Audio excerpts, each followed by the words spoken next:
जी मर जी, प्रत्येक घटना ईश्वर की इच्छा से घटित होती है, तो साधना, प्रयास और पुरुषार्थ का नहीं, इच्छा वास्तविक साधन। प्रत्येक घटना ईश्वर की इच्छा से घटित नहीं होती, अपने कर्मों के परिणाम से घटित होती है। ईश्वर ने विधान रच दिया है, जो जस करे तास फल चाखा। कर्म प्रधान विश्व रचि राखा, जो जस करे तास फल चाखा। कर्मों के आधार पर विश्व की रचना की है। अब आप अच्छे कर्म करोगे तो अच्छी घटना घटेगी, बुरे कर्म करोगे तो बुरी घटना घटेगी। भगवान की तरफ से घटना तो तब घटती है जब किसी भगवत प्रेमी महात्मा का या भजन का प्रभाव प्रकट होता है, तब भगवान की तरफ से, नहीं तो अपने कर्मों का ही जाल होता है। तो जो कि हम फिर नवीन कर्म क्यों करें? तो पूर्व प्रारब्ध हमें सुख और दुख देगा।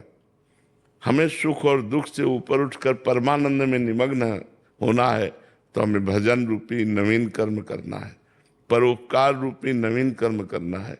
गंदे आचरणों का त्याग करके अच्छे आचरण हमें करने हैं। ये हमें करने के लिए मनुष्य जीवन मिला है।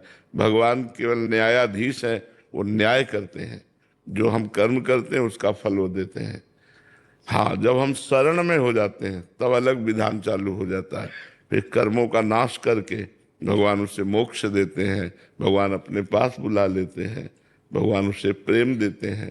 पर जब तक हम भगवान से विमुख हैं, तब तक कर्म के जाल में फंसकर पाप कर्म का फल दुख और पुण्य कर्म का फल सुख और विविध योनियों में जन्म मरण, ये चक्र चलता रहता है।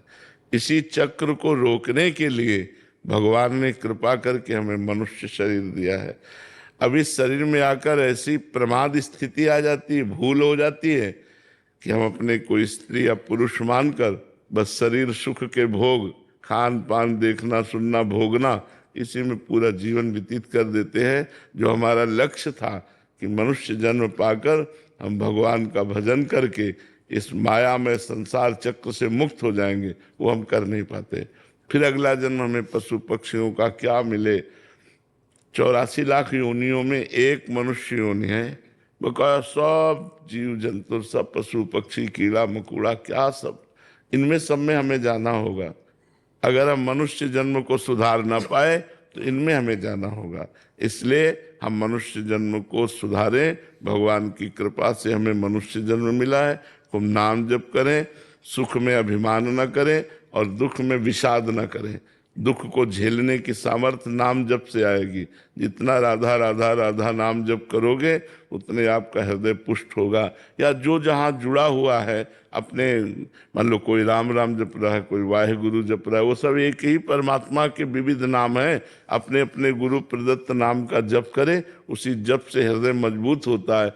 जो बड़े से बड़े कष्ट को हम सह करके धर्म पूर्वक चल सकते हैं। इसलिए नाम जप करो। भगवान किसी के प्रति कभी भी कोई अन्याय नहीं करते, या भगवान कभी किसी के प्रति कोई घटना नहीं घटाते। हमारे कर्म ही घटना घटाते हैं, सुखद या दुखद। भगवान का एक अलग डिपार्टमेंट होता है, शरणागति। जब हम भगवान के शरण में हो जाते हैं तो भगवान पक्षपात कर लेते हैं, हमारे सारे कर्मों को मिटा करके मुक्त कर देते हैं, मोक्ष प्रदान करते हैं या प्रेम प्रदान करते हैं।